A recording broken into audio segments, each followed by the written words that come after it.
Cricket presents the Warmup. Thanks again for joining us, everybody, and we are into the playoffs here in Texas high school football, and this is when it gets real. So we need to get you warmed up.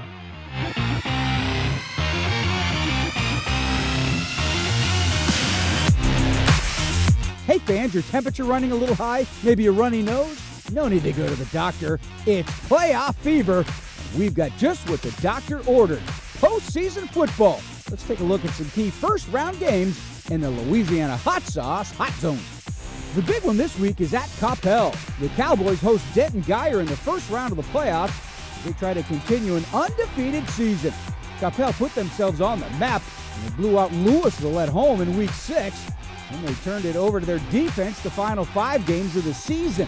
The Cowboy D has been so stingy in district play, they've only let up a touchdown or less in 5 of their 7 district wins. The name to remember in this one is Coppell quarterback Edward Griffin. He's come from seemingly nowhere to put up sick, nasty numbers. Griffin thrown for 30 touchdowns and has turned the ball over only once with an interception. Cowboys will need that kind of play to get past last year's state semifinalist Denton Guyer. The Wildcats 7-3 in the regular season, and they rally behind defensive stalwarts Eli Bowen and Caden Cobb. Josiah Martin has made big plays at wide receiver for Guyer, so this one could be a pretty exciting one in Coppell. A 5A game I've got an eye on is at Newsom Stadium. Mansfield Timberview hosts Frisco Wakeland. If both teams play a clean game with limited turnovers, this one is a true 50-50 toss-up. Wakeland is led by quarterback Brennan Meyer. The senior's thrown for over 3,000 yards, 35 touchdowns, and just 3 picks. He's got reliable targets in Donovan Woolen and Ryder Treadway that make the big catches. The Wolverines have won 5 straight and finished the regular season 8-2. Now, if we have a full moon, it could get noisy because the Wolverines' opponent, Timberview, are also the Wolves, Timberwolves. Their hopes for an undefeated season ended at Richland, and they lost by 10, but Timberview went deep in the postseason last year and expect to do it again this year. A lot of the Wolves' damage is done on the ground. Don't underestimate the arm of Zurich Humes, who threw 22 touchdowns and ran for 11 more. Whoever limits their mistakes in this one should advance to round 2. The Hot Zone is presented by the original Louisiana brand hot sauce. When you need to bring the heat, make all your game day snacks better with Louisiana hot sauce. Switch to Cricket and get 4 lines for only $25 each per month. Plus, fast nationwide 5G for all. Smile, you're on Cricket. Enjoy the authentic flavors of ancient recipes. So thin, so crisp, so good, Xochitl. We caught up with Frisco Centennial running back Harry Stewart on the recruiting trail. Presented by Xochitl, Chips and Salsa. My name is Harry Stewart. I go to Frisco Centennial and I play running back.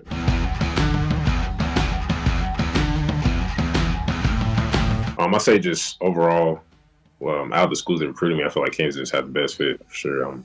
Just overall, the priority they had for me, just how they recruited me, answered every question that I had, and they had a whole development plan, how they're going to use me, what scheme they're going to do, and just the vision that they have for the program. Coach Lipo, I had a sit-down conversation with him, just him explaining that your talent, it could really, take the program to a whole nother level. And just his vision that he has for the program and what they're doing down there is something I definitely want to be part of. So.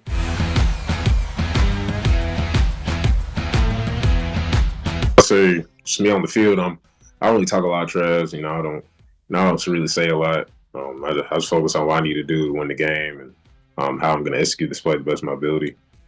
Just for me, I feel like I want to finish everyone I can. I'll obviously use my strengths to fill my strength is speed, physicality. If I see a defender make a miss to the best of my ability, by having one guy take me down, I want to have at least multiple. I can't have one guy. So just those certain qualities that, I always tell myself before the game, to dominate.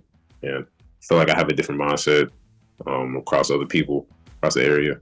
I've always been taught to just put my head down and work every day. I don't want to ever get comfortable. just always learn and develop, get better every day. So.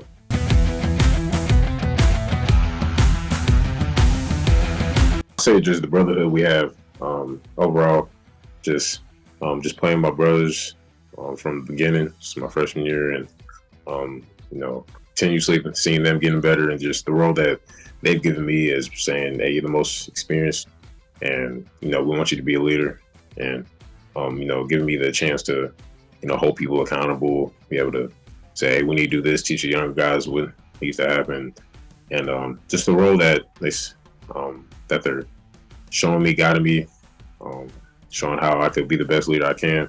Just overall, it's definitely been helping me just to be the best leader on and off the field, sure. Hey, we can't get our cameras to all the big games, so here's some other ones to keep an eye out for in The Hype, presented by Dallas County Connects. One game that should be close all 4 quarters is Lake Belton visiting Denton Ryan. Although it hasn't seemed like it, Ryan has a solid 7-2 season with only one real hiccup. That was a home loss to the Colony. They played defending state champion Aledo to a 6-point game. Braden Musit has taken over the quarterback duties, and the Ryan offense has been much improved since. The junior started off as a receiver, or actually more like an athlete, as he made plays all over the field on offense. Coach Dave Hennigan decided to make a change midway through the season and put Musit behind center. Now, opponents don't know if he's going to take off with his top-notch speed or drop back and pass. On the other side of the ball is those Lake Belton Broncos. They finished 8-2 on the season, but were 3rd in District 4 5A Division I, which is why they have to make the trek to Collins Complex. When you think of Lake Belton, you think of only one player, 4-star wide receiver Micah Hudson. Ryan will have to find a way to limit Hudson's big plays to win this one. Another game that might tickle your fancy is Plano East taking on Prosper. East is back in the postseason after a 5-year absence, and they're ready to make some noise. They'll have to rely on backup quarterback Jackson Hayes, but he certainly was up to the task in their season finale win over Flower Mound Marcus. Hayes connected with Jalen Hatcher all night for big yardage and a couple scores. Panthers need to make sure the bright lights of the postseason aren't too big for them, because it sure won't be for Prosper. The Eagles are used to long, somewhat unexpected playoff runs, and now that they have won 5-6A, maybe a long run won't be so shocking this time. Prosper went 9-1 in the regular season and loved to run behind big offensive tackle Ellis Davis, who's heading to Texas Tech. The beneficiary of the big holes Davis provides is running back Leo Aguiano, who has rushed for over 700 yards and 12 scores. You shouldn't have to come to the internet. The internet should come to you. Let Dallas County help connect your home with free or low-cost high-speed broadband today. Visit DallasCountyConnects.org. Here's a deal that's not too good to be true. Switch to Cricket Wireless and get a new Samsung A14 5G for the low, low price of free. Smile, you're on Cricket. Let's take a look back at who won our defensive title belt. Plus, we'll see who might come home with one this week in The Buzz. Last week, we saw Denton Ryan take home the title belt with their 28-14 win over Justin Northwest. They held the Texans to just one offensive touchdown as the Raiders sealed up a home playoff game. This week, look for Rockwall Heath to take home the hardware. Rodney Webb's squad takes on Saxe on the road, and the Mustangs have been known to put up points. If the Hawks can slow them down, maybe get a turnover or two, Heath may earn themselves a shiny new title belt. That's going to do it for today's show. Hey, thanks for joining us, and we hope you are warmed up for another round of Texas high school football.